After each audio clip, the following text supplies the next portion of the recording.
d'économie est ouverte. Le gouvernement cherche 50 milliards d'euros. Toutes les pistes sont examinées. Dans le collimateur, les dépenses de santé, mais aussi l'avancement des fonctionnaires. Négociations sous tension entre patronat et syndicats qui planchent sur la réforme de l'assurance chômage. Le MEDEF souhaite supprimer le régime des intermittents qui ont occupé le ministère de la Culture cet après-midi en signe de protestation. Il faudra attendre demain 16h pour connaître la position du Conseil d'État sur Vincent Lambert. La famille de cet homme de 38 ans, en état végétatif depuis 5 ans, se déchire sur sa fin de vie. Je vous propose d'écouter le neveu de Vincent Lambert qui souhaite suspendre son alimentation. Les juges à Châlons-en-Champagne étaient très impressionnés et là où ils ne savaient pas, là où ils ne comprenaient pas la médecine, ils ont préféré interpréter eux-mêmes, quitte à dire des choses qui étaient médicalement plus que contestables. Là, cette fois-ci, évidemment, on tombe sur des juges au Conseil d'État qui sont évidemment, de mon point de vue en tout cas, d'un autre niveau et qu'ils pensent que l'expertise médicale serait le meilleur des compromis entre les deux. Donc c'est pas forcément une mauvaise solution non plus. Et on parle de cette question sensible de la fin de vie dans notre débat, alors que la proposition de loi écologiste pour une fin de vie digne, examinée en séance par le Sénat cet après-midi, a été renvoyée en commission. Imbroglio autour du gel de l'avancement des fonctionnaires. Le président du groupe socialiste à l'Assemblée nationale, Bruno Le Roux, indiquait que cette proposition était sur la table, comme l'avait déjà fait Vincent Peillon, le ministre de l'Éducation. Démenti ce matin de Jean-Marc Ayrault, le Premier ministre. Pourtant, cette mesure permettrait d'économiser 1,2 milliard d'euros. Marie Brémaud. Juste une mise au point du Premier ministre ce matin au sujet de l'éventuel gel des augmentations de salaire des fonctionnaires. Mais non, c'est pas vrai. Pourquoi annoncer des fausses nouvelles? Pourquoi se laisser aller? Demandez-lui. Un cadrage nécessaire car après Vincent Peillon au début du mois de février, hier le patron des députés socialistes affirmait clairement que le blocage de l'avancement des fonctionnaires était envisagé. Je sais que c'est sur la table. Je sais que Bernard Cazeneuve, aujourd'hui, envisage ces mesures pour ensuite nous faire la proposition au Premier ministre, au Président de la République et à la majorité d'une série de mesures.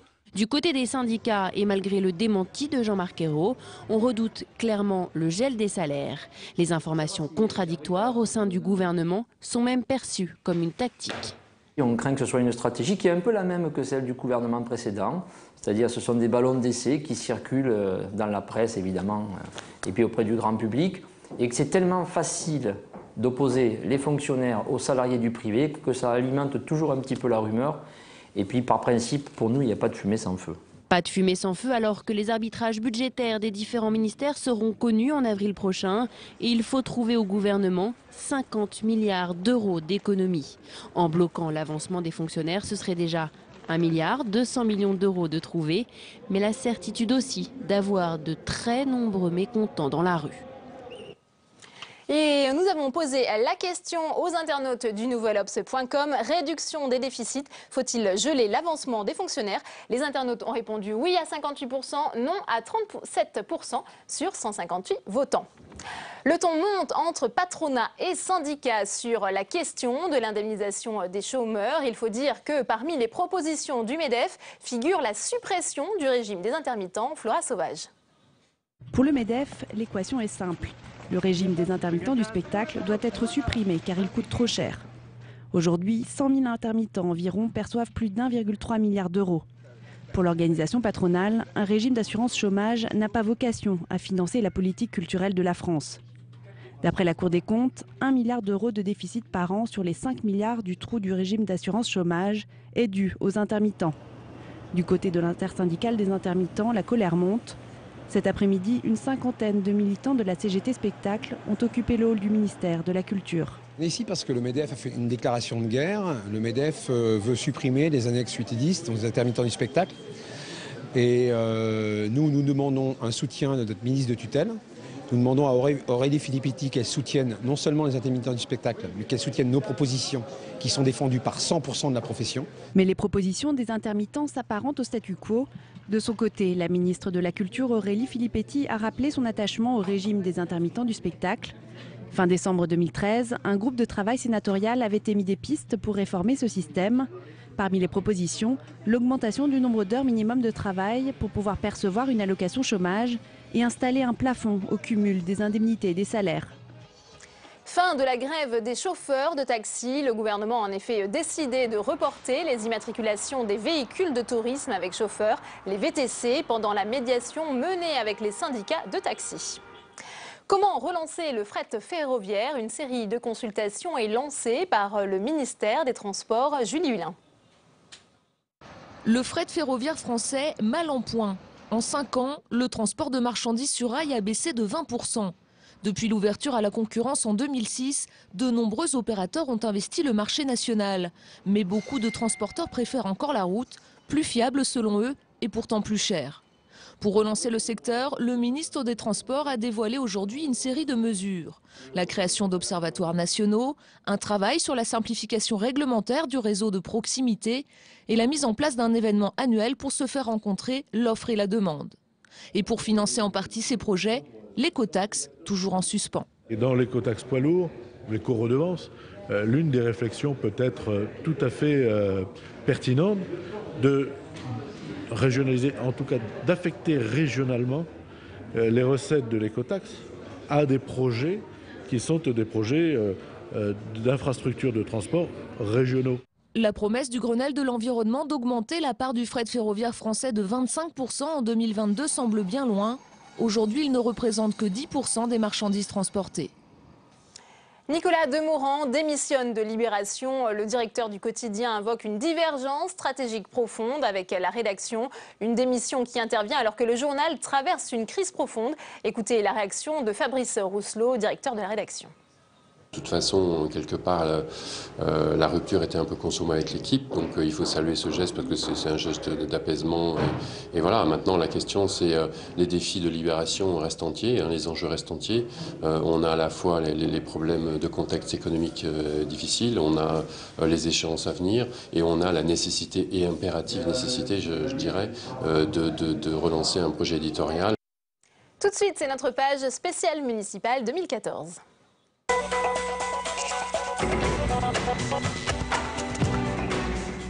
Et on va tout de suite prendre la direction de Sciences Po Paris pour retrouver sur place Mickaël Zamès. Bonsoir Mickaël. Alors les candidats à la mairie de Paris ont passé cet après-midi leur grand oral. C'était bien? Comment ça s'est passé? Ils ont eu un feu vert des étudiants? Ils ont eu le feu vert des étudiants, bien entendu, même s'il y a eu un peu de chahut dans les rangs. Nous sommes ici, vous voyez, pas loin des estrades en tout cas, et des bancs. C'est un retour un petit peu à la fac. Et par contre, on aurait bien aimé qu'ils débattent entre eux finalement, les candidats, parce qu'il y a eu de l'ambiance. Et notamment une passe d'armes entre deux candidats. Il s'agit de Valéran de Saint-Just, candidat du Front National, et Christophe Nadjowski, le candidat des Verts. Écoutez d'abord Valéran de Saint-Just pour le FN. Monsieur Nadjowski, la dernière fois que j'ai été confronté avec lui, a refusé publiquement de me serrer la main. Et donc ma question à monsieur Nadjowski, c'était est-ce que vous me considérez comme un être humain de catégorie inférieure? Et je vois que lui n'est pas seul, que madame Hidalgo aussi me considère, c'est-à-dire considère en fait tous mes électeurs, tous nos adhérents, tous nos sympathisants comme des êtres humains de qualité, de catégorie inférieure. Ça ne m'étonne pas de sa part, c'est le sectarisme perpétuel. Bon, vous voyez un petit peu pour l'ambiance, Delphine. Évidemment, Christophe Nadjowski, dès qu'il est arrivé, il lui a répondu sur le même ton. Ce que je peux vous dire aussi, on va l'entendre dans quelques instants, c'est qu'il y a eu des manifestations juste à l'extérieur. Il y a même eu des bagarres entre ce qu'on appelle les antifas et les responsables du DPS, les forces de l'ordre du Front National. Ça a eu quelques dégâts et des répercussions aussi dans la salle. Écoutez Christophe Nadjowski sur l'attitude de Valéran de Saint-Just. Est-ce que monsieur de Saint-Just considère que lorsqu'on est d'origine étrangère, ou quand on est étranger, quand on est immigré, on est des personnes de qualité inférieure ou des êtres inférieurs? Parce que c'est ça la question. Je vous dirais que la République, c'est pas le Front National, et le Front National n'est pas la République. La République, c'est celle qui m'a donné la chance aujourd'hui, moi, qui suis d'origine étrangère, de pouvoir être candidat à la mairie de Paris. Bon, voilà pour les polémiques entre les Verts et le Front National. Mais dans tout ça, que dit le Front de gauche et notamment la candidate Danielle Simonet? Elle s'en est pris, elle, à Anne Hidalgo. Mais pourtant, sont-ils dans le même camp? Écoutez. Moi, je suis fière d'avoir participé en 2001 à l'échec de la bande Chirac-Tibéri. Voilà. Parce que c'était bien, vraiment, qu'on puisse enfin tourner la page à ces générations clientélistes et affairistes. Plus que jamais, Nous avons besoin d'une force à gauche qui s'exprime et que quand on est de gauche, force est de constater, quand on ne souhaite pas renoncer dès qu'il y a une manif de réactionnaires sur les fondamentaux de la gauche, de l'égalité des droits, quand on est de gauche, aujourd'hui, qu'est-ce qu'on fait? On vote Front de gauche. Bon, voilà, pour le front de gauche, en tout cas, par rapport à Anne Hidalgo, il y a eu quand même quelques désaccords. De fond, parce qu'on va le dire quand même, il y a eu beaucoup de questions de fond, beaucoup de questions locales. Alors, Nathalie Kosciusko-Morizet et Anne Hidalgo qui se renvoient la balle, qui fait du local, qui fait du national. Ça sera encore pendant 30 jours comme cela, Delphine. Merci beaucoup, Mickaël. Et puis sachez que le Conseil constitutionnel a validé la loi interdisant le cumul d'un mandat de parlementaire avec un mandat d'exécutif local, et ce à partir de 2017. Le Sénat a consacré cet après-midi sa séance de questions cribles thématiques aux semences et au code de propriété intellectuelle. L'occasion pour Stéphane Le Foll, ministre de l'Agriculture, de livrer ses ambitions pour le salon qui s'ouvre à Paris samedi. Et il y a deux grands axes sur lesquels on va appuyer la communication. La partie liée à l'enseignement agricole, formidable enseignement agricole. La deuxième, c'est les viandes de France et tout l'effort qu'on est en train de faire sur l'origine des viandes et sur le fait que Viande de France va certifier l'origine des viandes. Et puis aussi une dimension internationale avec en particulier l'axe sur la Méditerranée. Voilà, un grand message pour dire que les agriculteurs, les paysans de France sont à la hauteur des grands enjeux du défi du début du XXIe siècle. 24 heures Sénat, tout de suite le débat.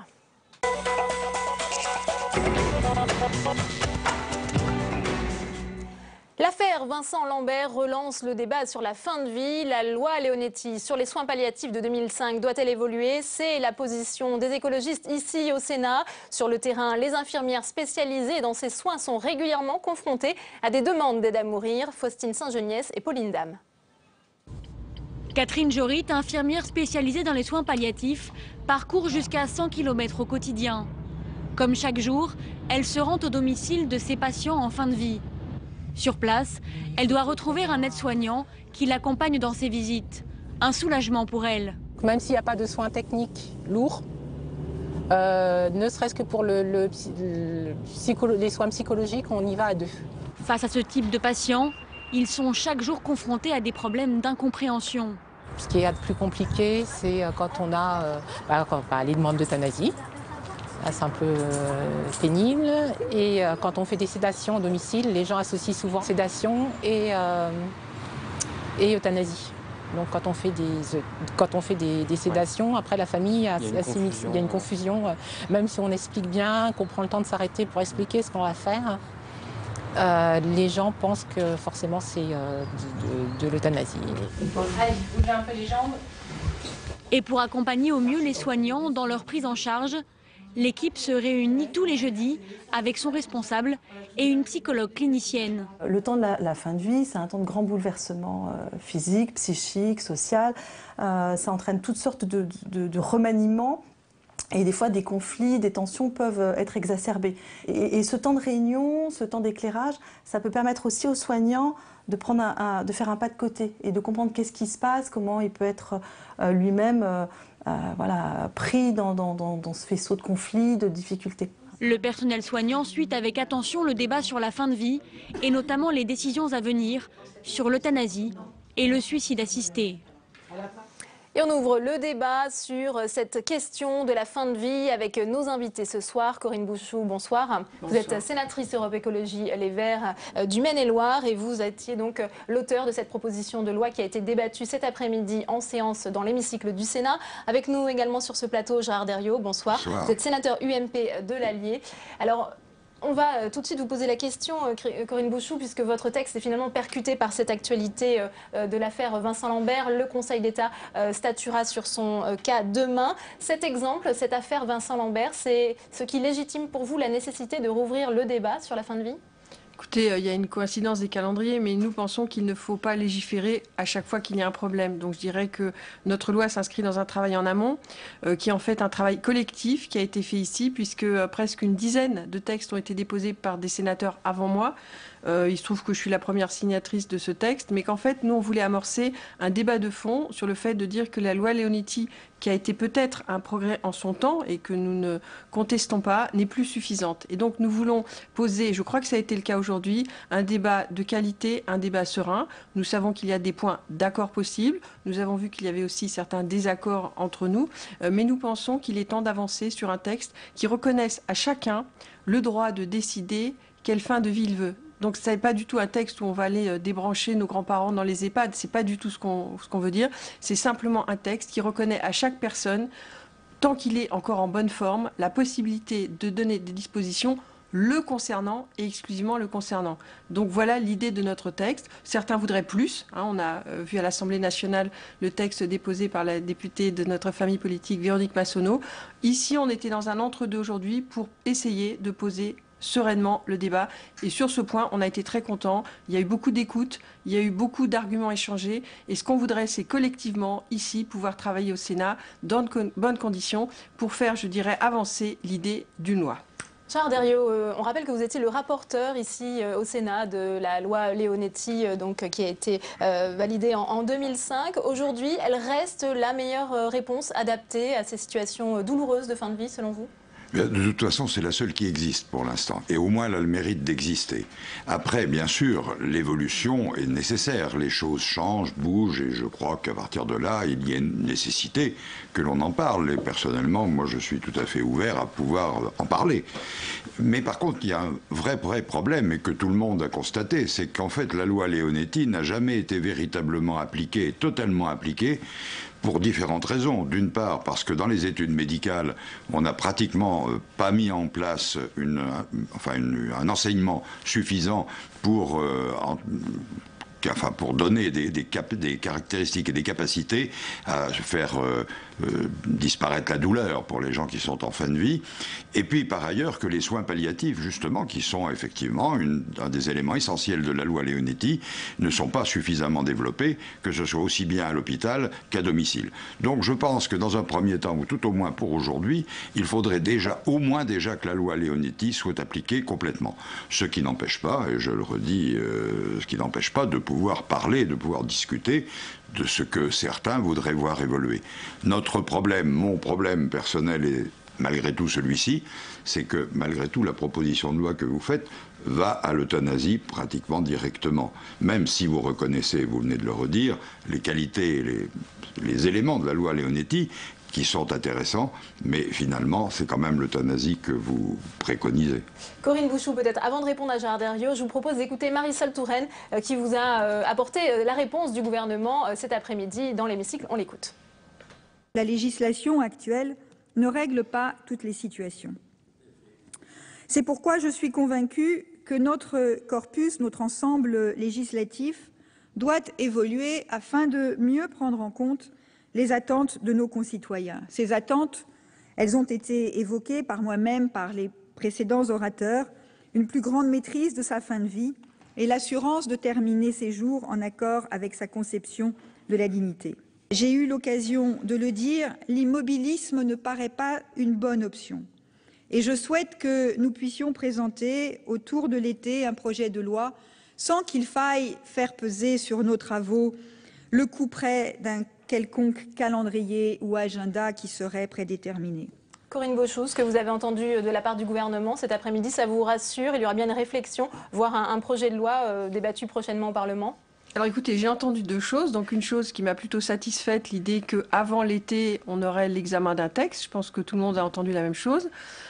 Ensuite, j'ai entendu qu'il ne faut pas de couperet, qu'il ne faut pas de calendrier. Nous, au Sénat, on est méthodique. Donc on va de toute façon avancer puisque notre texte, à notre demande, c'était un petit peu une innovation pédagogique, a été renvoyé en commission.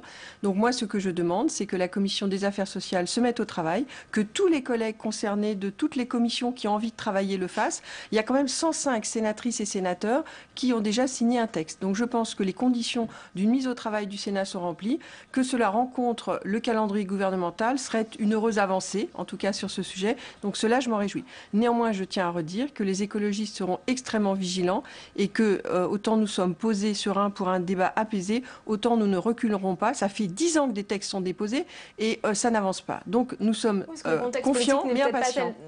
très favorable. On sait qu'il y a eu un recul du gouvernement sur la loi famille. Est-ce que vous avez peur que ça soit la même chose avec la fin de vie? Écoutez, en tout cas, il n'y a pas eu l'avancée que les écologistes souhaitaient. Néanmoins, sur les 2 points que vous signalez, moi, je n'avais jamais entendu d'engagement très clair du candidat Hollande. Néanmoins, sur ce sujet, le candidat Hollande, proposition 29, s'était engagé. Donc moi, je pense que c'est une question de société qui est extrêmement bien perçue par nos concitoyens. C'est le sujet qui me vaut le plus de correspondance en circonscription et je n'ai reçu aucun avis défavorable, même si on a un dialogue, je pense notamment avec certaines églises qui ont un point de vue, mais je pense qu'aujourd'hui, le temps de la République, c'est la loi qui s'impose à tous, même si on respecte la foi de chacun. Donc je suis pour un débat serein, mais un débat qui doit être posé. Gérard Deriot, vous avez évoqué le fait que la loi Leonetti était mal appliquée, mal connue, et on l'a vu dans le reportage de Faustine Saint-Geniès et de Pauline Dame, ces infirmières qui disaient souvent être confrontées à ces demandes d'euthanasie avec les familles qui ne savent pas très bien, lorsqu'il y a sédation, ce qui se passe. Comment on peut faire évoluer ce point précis de la formation sur les soins palliatifs? Je crois que c'est une volonté d'abord et des moyens qu'il faut mettre en place obligatoirement pour que, au niveau des étudiants en médecine, mais aussi au niveau bien sûr de la formation du personnel infirmier, eh bien qu'il y ait une bien meilleure connaissance de la loi. Moi, je pense qu'il vaut mieux quand même essayer d'appliquer complètement cette loi et qu'elle s'applique partout avec les moyens nécessaires, puisque effectivement, quand on dit il faut mettre des soins palliatifs en place, il faut de la formation également, mais il faut aussi des moyens pour pouvoir le faire, du personnel qui soit capable de le faire. Et ce qui veut dire que tout personnel médical, je crois l'avoir dit ce soir, que ce soit aussi bien des médecins que des infirmiers, il ne faut pas qu'il soit cantonné dans un service à l'hôpital pour que ce soit le service de soins palliatifs. Je vous laisse imaginer ce que pourraient penser les patients qui seraient dans un autre service. Le jour où on les amènerait dans ce service-là, on dirait, voilà, on m'emmène à l'abattoir, quoi. Alors c'est pas ça, il faut que justement tous les services soient capables de faire des soins palliatifs.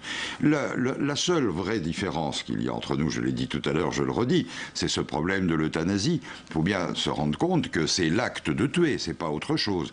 Alors, je dois dire, bon, je suis un peu partie prenante, étant d'origine profession médicale. Il est vrai qu'on n'a jamais été... Je suis pharmacien, oui. On n'a jamais été formé pour tuer les gens, on a été formé pour les soigner, pour essayer de les soulager, pour essayer de les amener à être mieux. Alors il est certain que ça heurte déjà les professions médicales, mais aussi, vous l'avez rappelé peut-être aussi, mais toutes les religions monothéistes, je dis bien, sont elles aussi opposées à l'euthanasie. Alors, après, il faut trouver une solution qui puisse être acceptée par tout le monde. Ça n'est pas simple, parce qu'on l'a déjà vu au moment de la discussion sur la loi Leonetti. Déjà à ce moment-là, c'était difficile.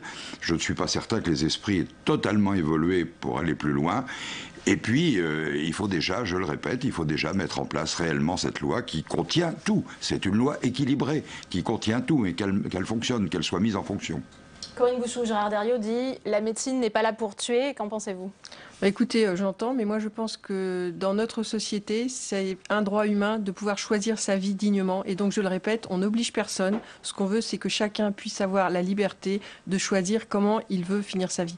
Et dernier point, je voudrais aussi rendre hommage à ceux dont on parle très peu. Et je ne suis pas du tout opposée aux soins palliatifs. Au contraire, nous avons demandé un développement des soins palliatifs. Moi, je voudrais rendre hommage à ceux dont on ne parle jamais. J'en connais certains, des militants associatifs qui font en sorte qu'on ne meurt pas seul à l'hôpital, parce que ça a été dit aussi pendant le débat. 2 tiers des décès ont lieu à l'hôpital et il y a énormément de gens qui décèdent seuls et je pense que c'est vraiment quelque chose d'épouvantable. Et donc l'accompagnement bénévole dont on ne peut plus se passer d'un certain nombre d'associations donne aussi un éclairage et on les auditionnera sur ce que c'est que la fin de vie actuellement. On ne peut pas continuer comme ça. Nos générations n'accepteront pas de décéder ainsi. Ça n'est pas possible, ça n'est pas digne. Et donc moi j'espère qu'on aura un débat serein, mais qu'on va avancer sur ce sujet. C'est une forte demande de la société, de toutes les sensibilités, même si j'entends bien les résistances. Gérard Deriot, c'est vrai qu'aujourd'hui la mort est encore trop considérée, c'est ce qu'a dit Jean Desessard dans l'hémicycle, comme un échec médical. Il faut évoluer sur cette question. Oui, enfin ça c'est une façon de voir les choses. De toute façon, on sait que nous sommes tous mortels. Alors donc forcément, à un moment ou à un autre, ça va arriver. Que ce soit un échec médical, bien sûr, chaque fois que la mort arrive chez un malade, chez un patient, forcément c'est un échec médical. Mais parce qu'on n'a pas non plus toutes les connaissances et tous les moyens encore qui permettent peut-être de prolonger encore la vie. D'un autre côté, je ne crois pas qu'il soit souhaitable non plus de pouvoir être éternel. Ça ne serait pas possible et ça serait à mon avis pas souhaitable. Mais il n'empêche que effectivement, vous avez raison de dire qu'il y a toute la partie de bénévolat qui se dévoue pour faire des soins palliatifs dans les hôpitaux, pour empêcher justement que les gens meurent seuls. Mais on en revient toujours au même. C'est justement une question de moyens et il faut que les soins palliatifs existent partout. Alors certes, il faudra un peu de temps, mais je ne crois pas que la seule solution, ce soit celle effectivement d'avoir l'acte mortel que vous préconisez. Et c'est ça qui nous sépare. Corinne Bouchoux, dans l'exposé des motifs de votre proposition de loi, vous parlez des retards de la France. Aujourd'hui, la Belgique a légalisé l'euthanasie pour les mineurs. Est-ce qu'il faudrait bien que la France en arrive également à légaliser l'euthanasie pour les mineurs? Écoutez, moi je suis réaliste. On n'arrive déjà pas à discuter de la fin de vie des adultes majeurs qui font ce choix pour eux-mêmes. Donc je pense que pour le moment, le sujet, malheureusement d'ailleurs, ne se pose pas. Donc moi je suis pour permettre à chacun de choisir sa fin de vie et qu'on puisse, je dirais plus souvent, mourir à la maison, entouré des siens, je dirais dans des conditions que l'on pourrait essayer de préparer plutôt que la vie que l'on voit dans certains hôpitaux. Moi, j'ai beaucoup de copains qui sont morts du sida et c'est vrai que cette génération de copains qui ont été très militants, ceux qui s'en sont sortis, ont beaucoup réfléchi très tôt à ce qu'était la fin de vie, à ce qu'était la mort et je pense qu'on ne peut pas faire comme on faisait avant. Il faut un autre regard sur la mort. La société a changé. Il faut que nous changions. Je pense qu'il y a encore un siècle, on pensait que les femmes ne devaient pas voter. C'était une abomination. Je pense que c'est typiquement le type de sujet où il faut qu'on débatte et qu'on avance et qu'on trouve une solution. Sinon, la société avancera sans la loi. Est-ce que la France est en retard, Gérard Deriot, quand on voit que des pays comme la Belgique, pays frontaliers, légalisent? C'était aujourd'hui. Attendez, si être en retard, c'est de ne pas accepter l'euthanasie, forcément, puisque la Belgique l'a accepté. Je ne crois pas que ce soit une avancée réelle de légaliser l'euthanasie. Maintenant, on ne peut pas comparer tout à fait quand même avec l'histoire du vote des femmes, parce que ça n'a quand même rien à voir.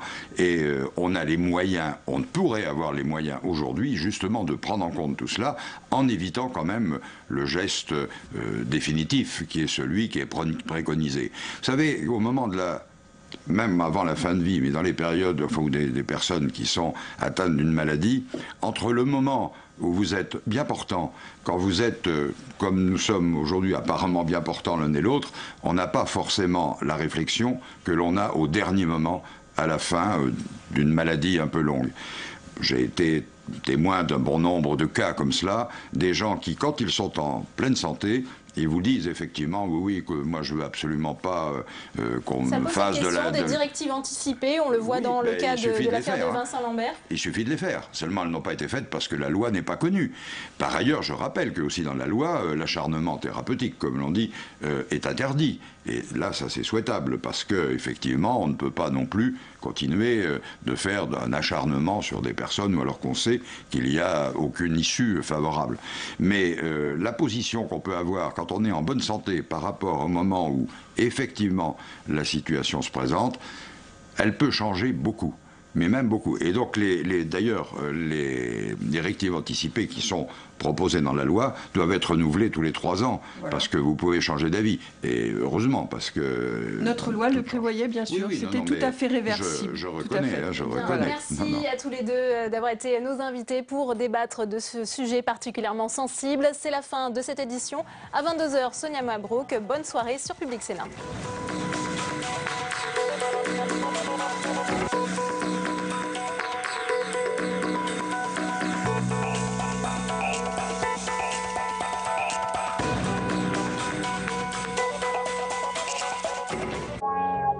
Ce soir, sur Public Sénat.